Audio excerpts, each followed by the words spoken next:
নমস্কার, the story teller চ্যানেলে আজকের গল্প রবীন্দ্রনাথ মৈত্রের লেখা শাঁখের করাত। গল্প পাঠে আমি অনিন্দিতা।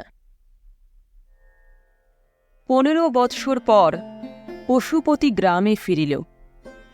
এতদিন পাঞ্জাবে খুড়ার কাছে থাকিয়া পড়াশোনা করিয়াছে। গ্রামের খবর বড় জানিত না। সন্ধ্যাকালে গ্রামের প্রধানেরা একত্র হইয়া গ্রামের এই কৃতবিদ্য সন্তানটির সঙ্গে সাক্ষাৎ করিতে আসিয়া সংক্ষেপে গ্রামের সংবাদ তাহাকে জানাইলেন। সংবাদগুলি এই: 20 সনের ঝড়ে নৌকা ডুবিয়া জমিদার মধুমিত্র মহাশয় পরলোকে গিয়াছেন। তদীয় পুত্র অনুকূল সম্পত্তি বন্ধক দিয়া বিলাত যাইবার নাম করিয়া বোম্বাইতে এক সাহেবী হোটেলে আছে। রায়বাড়িতে রায়গিন্নি আছেন। রায় মহাশয় ওলা ওঠায় ও তাহার 3 পুত্র মরিয়াছে কালাজ্বরে। কুণ্ডুবাড়িতে কেহ নাই। 2 শরিকে বৎসর 10 ধরিয়া কাঁঠাল গাছের সত্ত্ব লইয়া মামলা করিয়া সর্বশান্ত হইয়া শেষে এক শরিক বগুড়ায় মামাবাড়ি, অপর শরিক মালদায় মাসি বাড়িতে গিয়াছে। বাড়ি খালি। তাহাতে বছিরউদ্দি চৌকিদারের মুরগি ও ধনাই দাসের গরু থাকে। ছেলের অভাবে গ্রামের মাইনর স্কুলটি উঠিয়া গিয়াছে। ছেলেরা এক হাফ আখড়াইয়ের দল করিয়াছে। কদম বিশ্বাসের বাড়ির দরদালানে দুপুরবেলা তাস পিটিয়া সন্ধ্যাকালে আখড়াই জুড়িয়া দেয়। গ্রামের মেয়েরা দুপুরে নদীতে এবং সন্ধ্যায় মল্লিকদের এদো পুকুরে স্নান করেন। নদীর ঘাটে যাইবার উপায় নাই। নবীগঞ্জের চামড়ার গুদামওয়ালা মুন্সি সরকার আর একদল লোক রংদার লুঙ্গি ও থোপদস্ত কামিজের উপর ওয়েস্টকোট আটিয়া মাঝ নদীতে বিশ্রী শাড়ি গাহিয়া বাজ খেলে। কখনো কখনো ঘাটে বসিয়া নির্ভয় বিড়ি ফুকিতে থাকে। এই সব কথা শুনিয়া পশুপতি একেবারে জ্বলিয়া উঠিল। কহিল, আপনারা কি করেন? নবীন রায় মহাশয় প্রাচীন ব্যক্তি, অনেক দেখিয়াছেন। তিনি কহিলেন, কি করব দাদা, টাকাই সব, টাকার জোরেই সব হয়। গত বৎসর রাধা বষ্টমী আর এই বর্ষিকে মাখন মাঝির জলজ্জান্ত বউকে ঘাট থেকে তুলে নিয়ে গেল। কি করল? টাকায় সাক্ষী বোবা হয়, পুলিশ খোড়া হয়। আমরা যদি 2 কথা বলতে যাই তাহলে আর হাটে যাওয়ার পথ থাকে না। দাশু ঘোষ কহিলেন, মানিজ্যোৎ সব মধুমিত্তির মহাশয়ের সঙ্গেই গিয়াছে। জেলেপাড়া নবীগঞ্জের দালালের উৎপাতে সাফ। বৌঝি ঘরে রেখে জাল বাইতে যাবে কে? ভাবছি এই পৌষ পেরুলে ঘর 2খানা ভেঙে নিয়ে সদরে গিয়ে তুলব। পশুপতি পূর্ববৎ তীব্র স্বরে কহিল, কোথাও যেতে হবে না, আমি 2 দিনে সব ঠিক করে দিচ্ছি, নিশ্চিন্ত থাকুন। শুধু ছেলেগুলোকে একবার আমার কাছে ডেকে দেবেন। একই বড় মানুষ, তাহার পর MA পাস, বহুকাল পর দেশে ফিরিয়াছে। ছেলের দল তাহাকে বড় কেহ দেখে নাই। কৌতূহলী হইয়া হাফ আখড়াইয়ের দলশুদ্ধ রাত্রি 1 প্রহরে পশুপতির বাড়ির আঙিনায় আসিয়া দাঁড়াইল।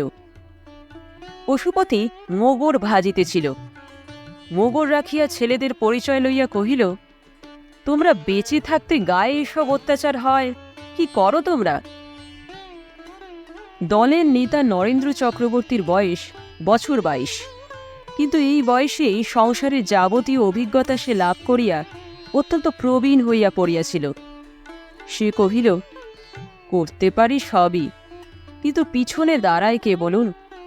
সব কাজেই টাকা চাই। টাকা পেলে 2-10টা লাঠিয়াল।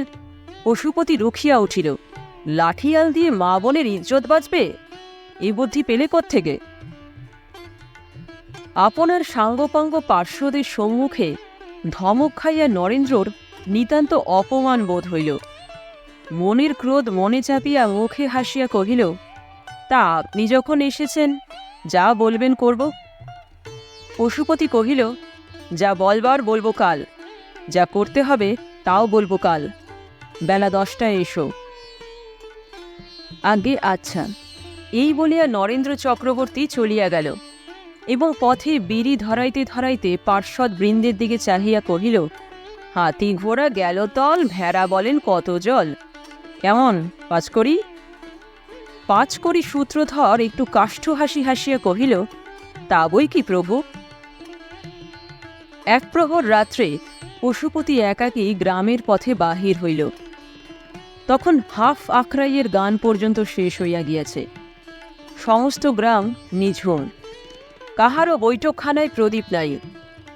মল্লিকদের চণ্ডীমণ্ডপে সারা রাত্রি এককালে পাশা চলিত। সেই কথা আবছায়ার মতো তাহার মনে ছিল। দেখিল সেখানে গুটিকত কুকুর জড়াজড়ি করিতেছে। পথে জনপ্রাণীর সারা শব্দ পাইল না।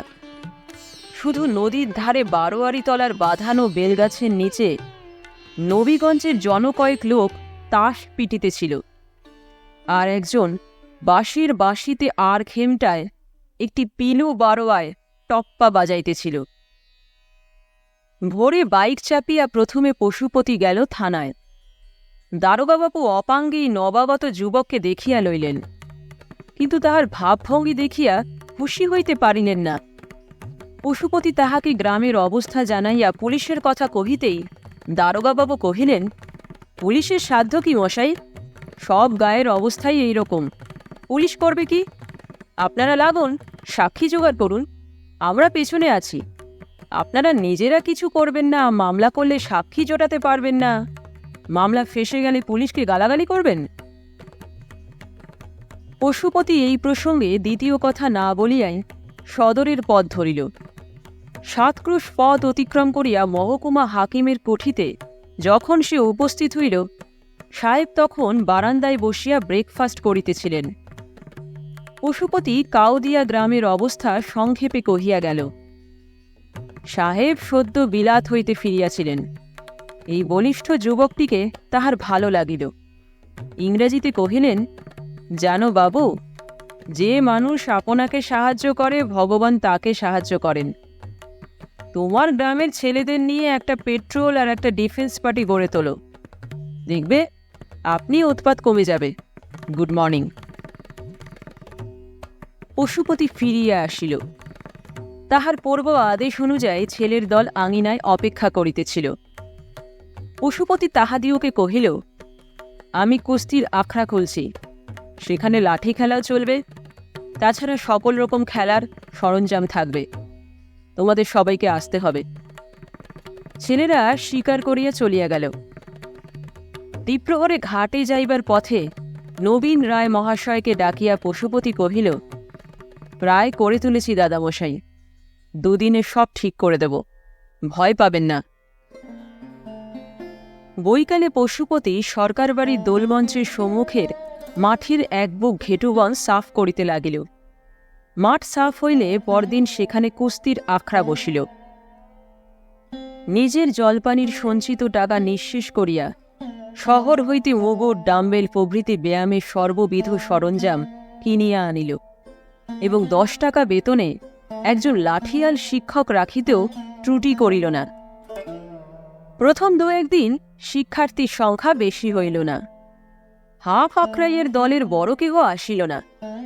কিন্তু ক্রমে যখন ছেলেরা দেখিল যে চাঁদা দিতে হয় না, অথচ পেট ভরিয়া ছোলা আর গুড় খাইতে পাওয়া যায়, তখন নরেন্দ্র চক্রবর্তী শুদ্ধ আসিয়া কুস্তি করিতে লাগিয়া গেল। সপ্তাহখানেক পর একদিন পশুপতি লাঠি ঘাড়ে করিয়া তাহার বাছা বাছা কয়েকটি সাগরেদের সহিত নবীগঞ্জ গিয়া উপস্থিত হইল। সেখানে চামড়ার আড়তদারের সঙ্গে পশুপতির কি কথাবার্তা হইল জানি না, কিন্তু সেদিন হইতে সন্ধ্যায় তাহার লোকজনের বাজ খেলা বন্ধ হইয়া গেল। নদীর ঘাটে বসিয়া বিড়ি ফুকিতেও কাহাকেও দেখা গেল না। ক্রমে ক্রমে সন্ধ্যায় নদীর ঘাট গ্রাম্য বধূদের কলহাস্য কঙ্কন ঝনৎকারে পুনরায় মুখর হইয়া উঠিতে লাগিল এবং জ্যোৎস্না নিশীথে পল্লীপথ নিঃশঙ্ক পদ সঞ্চারে শব্দিত করিয়া গৃহিণীরা পূর্বের মতোই পুনরায় রায়গৃহিণীর নৈশ নারী সভায় যোগদান করিতে থাকিলেন। সেদিন পশুপতি কি কাজে ঘাটের পথে চলিতেছিল। রায়গৃহিণী কয়েকটি তরুণী বধূর পূর্ববর্তিনী হইয়া সান্ধ্য স্নান সারিয়া ফিরিতেছিলেন। পশুপতিকে দেখিয়া কহিলেন, বেঁচে থাকো লক্ষ্মী দাদা আমার, তোমার দৌলতে নিয়ে বাঁচছি। তরুণীরা কেহ কথা কহিলেন না, কিন্তু অবগুণ্ঠনের অন্তরাল হইতে অনেকগুলি চক্ষু যুগপৎ তাহার প্রতি স্নিগ্ধ প্রসন্ন কৃতজ্ঞ দৃষ্টিপাত করিল। পশুপতি তাহা দেখিল এবং রায় গৃহিণীর আশীর্বাদের উত্তরে নিচু মাথা করিয়া নীরবে ঘাটের পথে চলিয়া গেল। পশুপতির উৎসাহে ক্রমে ক্রমে দূর গ্রাম হইতে ছেলেরাও আসিয়া তাহার দলে যোগ দিতে আরম্ভ করিল। পুরা মহাশয় পাঞ্জাব হইতে লিখিলেন, বেশ করিতেছ, যদি স্থায়ী করিতে পারো তবে একটা কাজের মতো কাজ হইবে। পিতৃব্যের অনুজ্ঞাক্রমে সে বৎসরের ফসল বিক্রয় করিয়া লব্ধ আয় তাহার আখড়ার সর্বাঙ্গীন উন্নতিকল্পে ব্যয় করিল এবং ওটা মাহিনা দিয়া কলিকাতা হইতে কুস্তি শিখাইবার জন্য ভোজপুরি পালোয়ান লইয়া আসিল। আখড়ার শিক্ষার্থীর সংখ্যা যখন 100 ছাড়িয়া গিয়াছে, তখন একদিন সহসা পশুপতি দেখিল যে ভিন গ্রামের জনকৃষিক ছাত্র অনুপস্থিত। কারণ অনুসন্ধানের জন্য লোক পাঠাইল। তাহারা অনুপস্থিতির কারণ কিছু জানাইল না, তবে বলিয়া দিল তাহারা আর আসিতে পারিবে না। পরদিন নরেন্দ্র চক্রবর্তী ও তাহার দলের জনকয়েক লোককে দেখা গেল না। তাহাদের সকলেরই অসুখ। অকস্মাৎ এতগুলি লোকের একসঙ্গে অসুখ হইবার কারণ কিছু পশুপতি আবিষ্কার করিয়া উঠিতে পারিল না, তবে বুঝিল যে ভিতরে রহস্য আছে। তৃতীয় দিন প্রভাতে থানা হইতে একজন হাওয়ালদার আসিয়া পশুপতির ঊর্ধ্বতন 14 পুরুষের সংবাদ লিখিয়া লইয়া গেল এবং বৈকালে নবীন রায় মহাশয় পাংশু মলিন মুখে আসিয়া পশুপতির নিকট শঙ্কিত মৃদুস্বরে যাহা বলিলেন, তাহাতেই সমস্ত রহস্যের উদ্ভেদ হইল। কয়েকদিন হইতে জনদুই আগন্তুক গ্রামে ঘোরাফেরা করিতেছে। দফাদার আসিয়া সকলকে গোপনে জানাইয়া গেছে যে কুস্তির আখড়ায় যাহারা খেলা করে তাহাদের উপর কড়া নজর রাখিবার জন্য দারোগার উপর হুকুম আসিয়াছে। সংবাদ দিয়া নবীন রায় কহিলেন, তুমি ভালো করতেই এসেছিলে দাদা, কিন্তু আমাদের পোড়া কপালে সইল না, তার কি করবে বলো? পশুপতি কোনো কথা কহিল না। পরদিন আখড়া একেবারে শূন্য হইয়া গেল। পশুপতি তাহার বাছা বাছা সাগরেদদের বাড়িতে নিজেই গিয়া উপস্থিত হইল। তাহাদের অধিকাংশই শারীরিক অস্বাস্থ্যের দোহাই দিয়া বাড়ি হইতে বাহির হইল না। 2-4 জন স্পষ্টই জানাইল যে দারোগাবাবু আখড়ায় যাইতে তাহাদিওকে নিষেধ করিয়া দিয়াছেন। পরদিন প্রভাতে পশুপতি সদরে গিয়া উপস্থিত হইল। পুরাতন ম্যাজিস্ট্রেট বদলি হইয়া গিয়াছে।